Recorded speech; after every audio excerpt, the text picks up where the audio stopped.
Welcome back to the Deep Dive. Today we're going to move past some of the high-level strategies we've discussed before, things like communication and empathy in healthcare enrollment. Hmm. And we're going to cut right to the operational engine that, really supports it all. The foundation. Exactly. We spent a lot of time emphasizing how the human touch matters, clarity matters, empathy is huge. Of course. But here's the brutal truth, right? All of that excellent front-end communication, all that goodwill you build up, it just collapses instantly. It does. It falls apart fast that the operations underneath those interactions aren't, well, rock solid. Rock solid. That's the perfect term. So operational consistency isn't a luxury. It's really the non-negotiable foundation of trust. It's like the difference between, say, delivering a great script and performing on a great stage. Oh, that's a good analogy. You can have the friendliest, most empathetic staff in the entire world, but if the process they're executing is chaotic, if specialist A handles an application totally differently than specialist B, And the applicant feels it. immediately, they feel stressed, confused, and just profoundly unsure.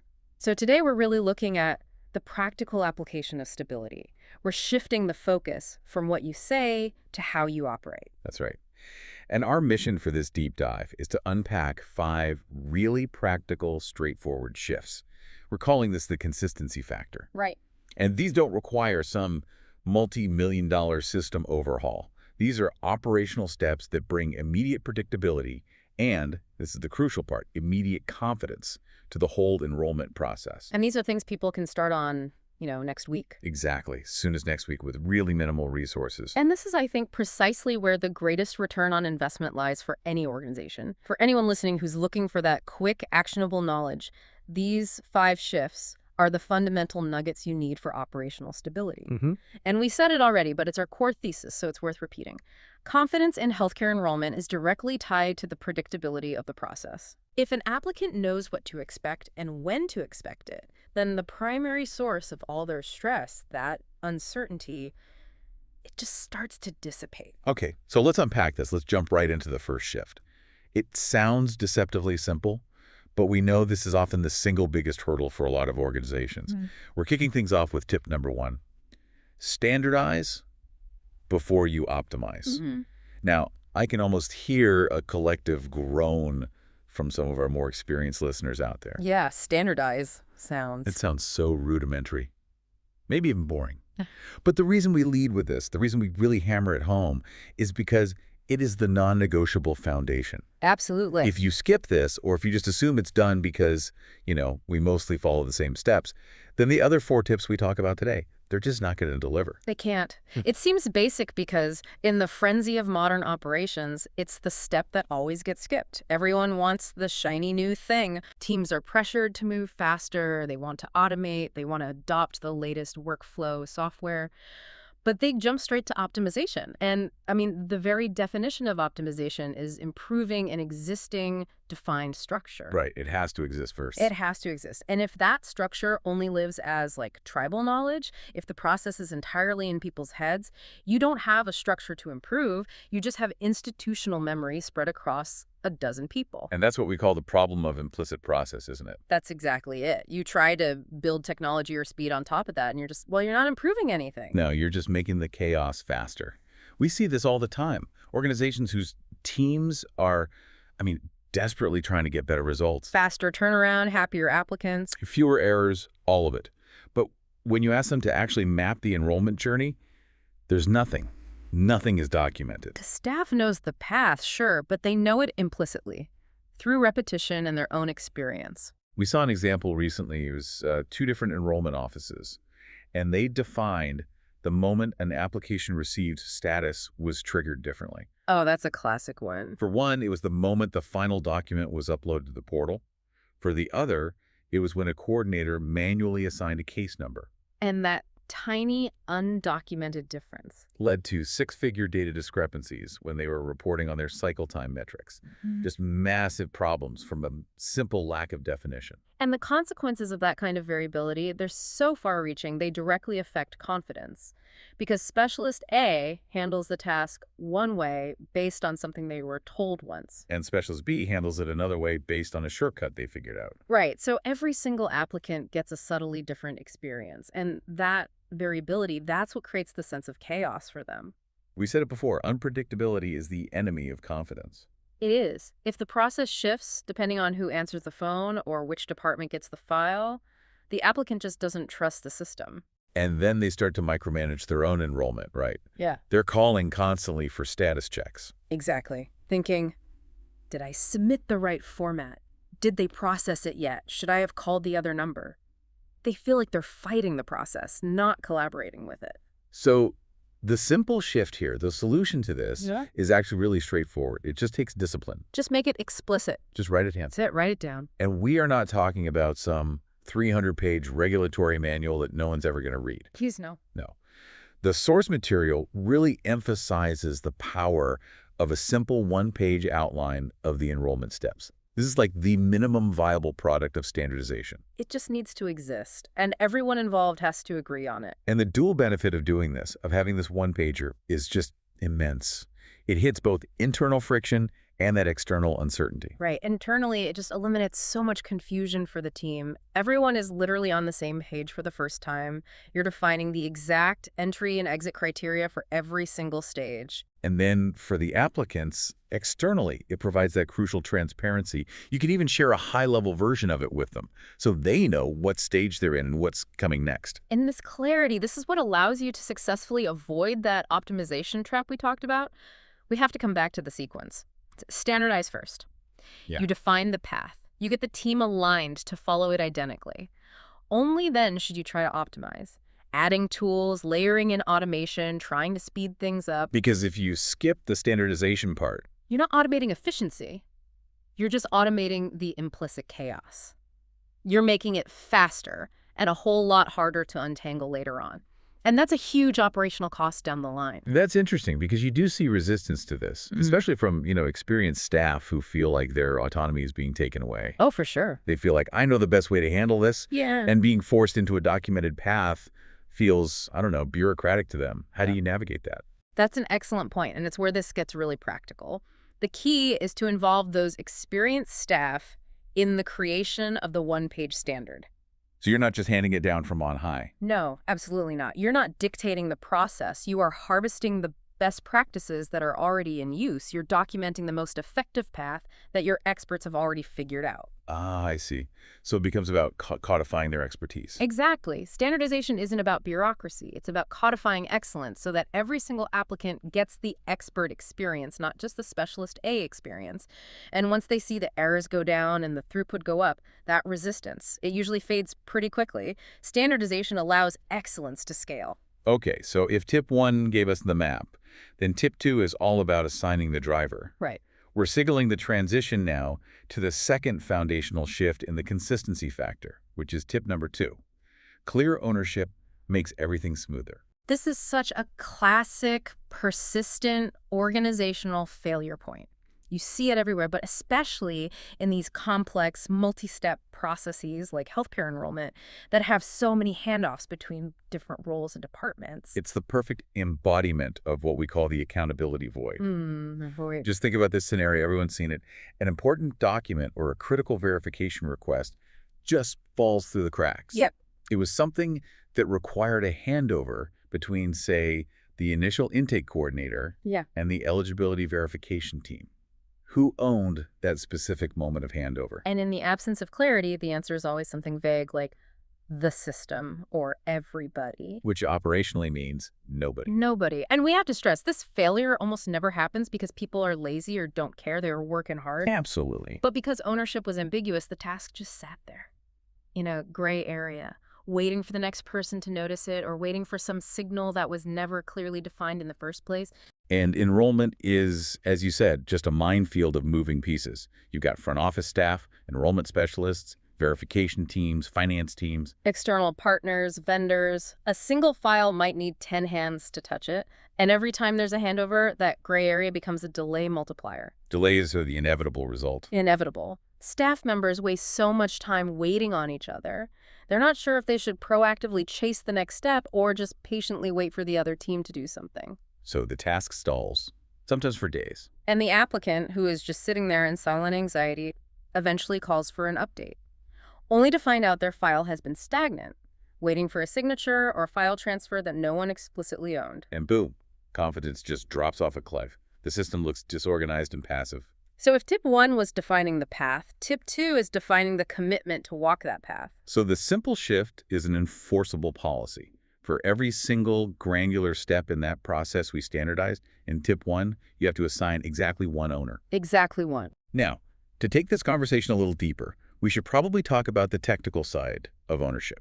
We should bring in the idea of the RCI matrix. Yes, this is essential for, a more sophisticated approach. When we say owner, we are specifically defining the A in RCI, accountable. Accountable. This is the one individual who is ultimately answerable for the correct and thorough completion of that task. And this is the crucial part. While multiple people can be responsible, the R for doing the work. Only one person can be accountable. Only one, the A. The buck stops with them. So we need to be really precise about what owner means. It's not a team, it's not a department. No, that's still too vague. That creates collective ownership, which, as we said, is no ownership at all. It has to be one person or one clearly defined role. You have to move from the verification team handles this to the senior eligibility coordinator owns the successful completion of this data transfer within the next 4 business hours. The accountability has to be that explicit. It has to be. I appreciate bringing in the RCI model. It provides that needed structure. But let me push back a little on the practicality of it. In a really large organization, doesn't trying to pin every small task on one person create a micromanager's dream or a bottleneck? What if that one person is out sick? That's a management challenge, not a process flaw, and it's a great question. The owner is the role, not necessarily the name of the person. Ah, okay. So the person currently in that role is the accountable party. If the senior eligibility coordinator is out, the backup coordinator assumes the A role for that period. So you solve for the staffing issue, not by blurring the ownership. Exactly. You solve it by clearly delegating the A role to a stand-in. The process has to be robust enough to function no matter who is doing the task, which is exactly why tip number 1 standardization is the necessary first step. Without a documented standard, handing over that A role is impossible. Okay, that makes sense. And just to make this really concrete, you have to define things like who is accountable for confirming initial eligibility within the first 24 hours? Wow. Who is accountable for sending that personalized follow-up email confirming all the documents were received?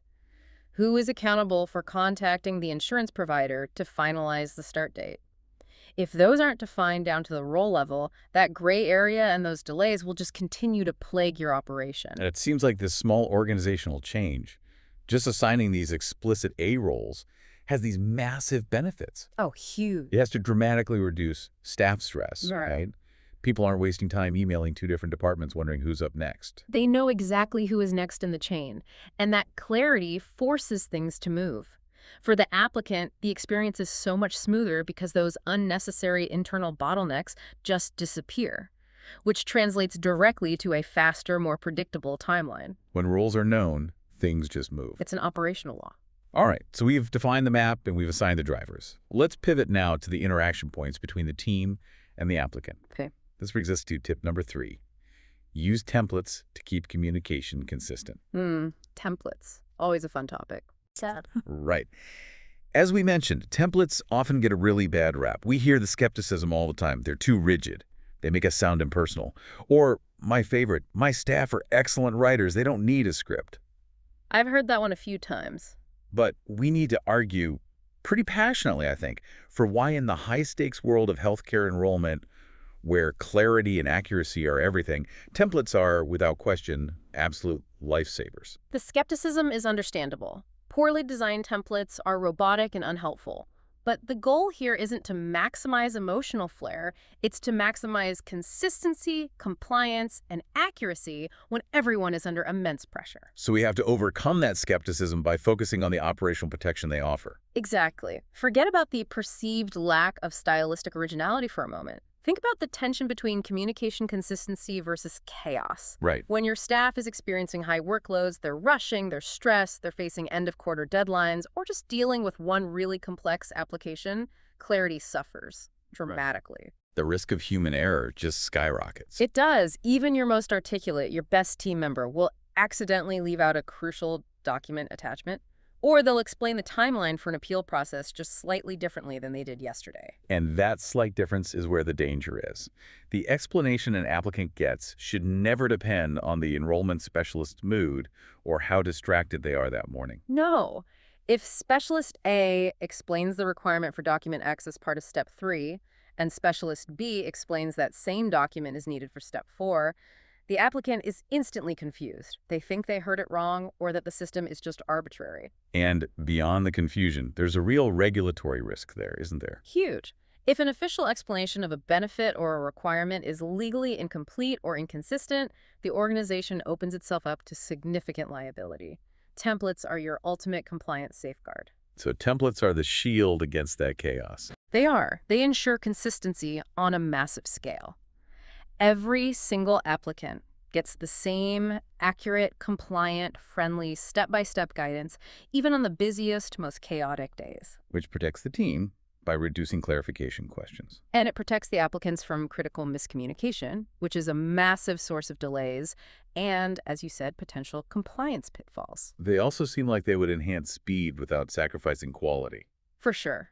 Staff don't have to waste mental energy reconstructing the core message every time. They don't have to go find an old email and copy-paste the 4 bullet points that explain the verification criteria. It's already loaded, it's accurate, and it's pre-approved. And that frees them up for the more human parts of the job. Exactly. Their cognitive resources are free for the complex human elements of the interaction. And that's the key distinction, right? We have to emphasize maintaining personalization. The goal is absolutely not to make staff sound like robots. Templates provide a solid, accurate framework. The core information, the required steps, the legal disclosures. They standardize the mandatory facts. The personalized part comes in the greeting, or acknowledging the applicant's unique situation, their family size, the specific notes about their document upload. So the template guarantees that the core of the message, the list of required documents, the timeline for the next stage, is identical and accurate every single time. Right. A little bit of structure, when you apply it thoughtfully, provides immense protection and efficiency. It lets your staff dedicate their mental energy to the personalized, complex, and empathetic parts of the interaction. That's where they add the real human value. So it's about designing the templates intelligently. It is. They should have clear, defined fields that, require the specialist to input specific data, like personalized note regarding X document. So you build the personalization right into the template itself. You have to. If the field requires input, staff can't just send a generic block of text. This forces that blend of compliance and human connection. You get consistency in the facts and dedicated attention to the individual. Okay, so we've established the operational structure, we've defined ownership, and we've standardized communications. That brings us to the 4th shift in the consistency factor. And this is tip number 4. Give applicants predictable timelines. This one is huge. It is. We often overlook this because we get so focused on raw speed. We want to brag that we process applications in as few as possible days. Right, the metrics. But what is infinitely more valuable to an anxious applicant than shaving 3 hours off the processing time is predictability. This might feel small to an operations manager, but I guarantee you it is monumental for the applicant's experience and their confidence level. Let's delve into the psychology of managing uncertainty for a second. Okay. Imagine you're waiting for any crucial, life-altering information, waiting for medical test results, waiting for a mortgage approval, waiting for a job offer. The worst kind of waiting. Right. And when you have no idea how long that wait is going to be, the uncertainty is corrosive. It just eats at your mental bandwidth. And studies show that people tolerate long waits far better if they just know the expected duration of that wait. And you can apply that exact amplified anxiety directly to healthcare enrollment applicants. Absolutely. They're waiting for verification, for acceptance, for confirmation that their coverage is starting so they can finally schedule a procedure. Their lives, their access to care, their financial security is all on the line. And silence, or some vague timeline, just makes that anxiety 100 times worse. It does. It can drive them to panic, making them irrational consumers of the service. But then you see this immediate shift. The stress reduction effect, when you replace that silence with a concrete estimate, even if the estimate is long. Exactly. When an applicant is told, hey, this complex verification step usually takes 24 to 48 hours, their stress level related to the waiting just drops instantly. You might still be anxious about the outcome, sure, but the stress about the open-ended timeline is gone. Right. They can now rationally plan their next 48 hours.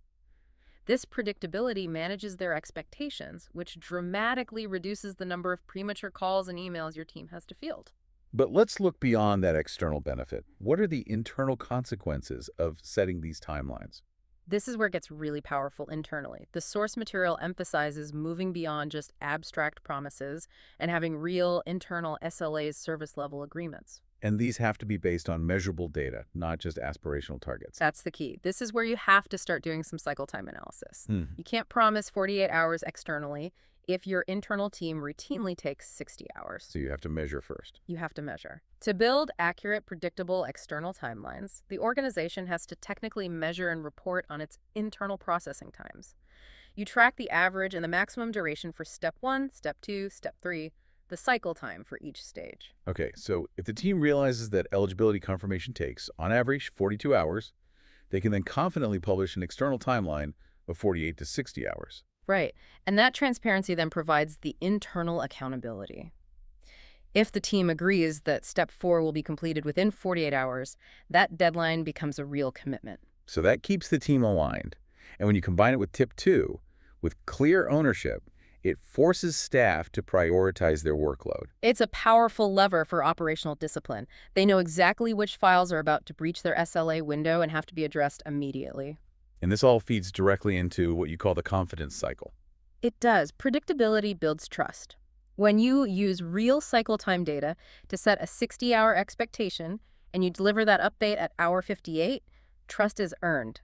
It's not just assumed. And that trust builds confidence in the entire institution. Which is what keeps people moving smoothly through the process instead of getting stuck in worry mode, constantly checking their status, and calling in for updates that interrupt your staff. So the actionable takeaway here is that you have to establish and publish timelines based on demonstrable data. And we can't emphasize this enough. Even rough estimates based on that cycle time analysis are so much better than silence. If a complex external verification is going to take 4 to 6 weeks, tell them that up front. Managing the expectation is always easier. Always easier and less costly than managing the disappointment that comes from indefinite, uncommunicated waiting. All right. We've arrived at the 5th and final operational shift in our consistency factor analysis. And this one is all about maintaining the gains we've made. Right, locking it in. Tip number 5. Catch small issues before they become big problems. This step shifts our focus from defining the process, which was tips 1 through 4, to reviewing and maintaining it. It's an acknowledgement that even with perfect standardization, clear ownership, great templates, predictable timelines, Things can still go wrong. the process is a living, complex thing. It will inevitably drift without constant, small, dedicated course corrections. And the most effective, highest return habit that high-performing enrollment teams adopt is what we call the micro-review. This is a commitment to a weekly, extremely short session. We're talking 10 minutes, maybe 15 minutes at the absolute maximum. That's it. To just look back at what didn't go smoothly in the last 7 days. And what's really key here is establishing a non-judgmental environment. This is not about assigning blame. It's not about pointing fingers at who breached an SLA. It's just about organizational observation. Purely, the goal is just to notice. Where did the process break down? Where did we lose predictability? Where did the system introduce some confusion?